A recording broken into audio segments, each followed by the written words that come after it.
இந்த எதுவும் பண்ண தேவையில்ல வாட் இஸ் நெக்ஸ்ட்னு போனதுக்கு அப்புறம் அன்னைக்கு இவங்க வந்து பார்த்துட்டு என்னம்மா அது அப்படின்னாங்க. நம்பி போச்சுங்க, வேலை பார்த்துருக்கேன். அதுவும் நான் பாதி கிளீன் பண்ணிட்டேன். அதுக்கப்புறம் தான் வந்தாங்க இவங்க. பார்த்துட்டு இவங்களையும் ஆச்சரியம். அது எனக்கு அந்த ஆச்சரியம் கூட என்ன சொல்லலைங்க.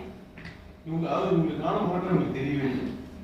இவங்க அறியாமையே ஒன்றும் உள்ளவங்க பணத்தாங்கன்னு முடிவு எடுத்த உடனே நொந்துக்கிற வேலையே இல்லை. தன்னை நொந்துக்க வேண்டிய வேலை இல்லை. எப்போ இல்லைன்னு கேட்டீங்கன்னா உள்ள ஒன்றும் பண்ண முடியாது, எல்லாமே உள்ளதான் ஃப்ரீ ஆயிட்டாங்க. எனக்கு என்னடா ஏதாவது உள்ளூரை வச்சுக்கிட்டு வேலை செய்யறா லேட்டா வருமா இல்ல இப்பயே வந்து ஏதாவது ஹெல்ப் பண்ணிட்டுமா இல்லைங்க பாதி வேலை முடிஞ்சிச்சு, நீ போய் ரெடியா வேலை கூட பாருங்க முடிச்சிடலாம் அப்படிங்கிறாங்க. ஒரே குழப்பமாவே இருந்துச்சு. சரி ஓகே இது அதுக்கப்புறம் வந்து 2-3 பிரச்சனை கூட பெருசா அழுல.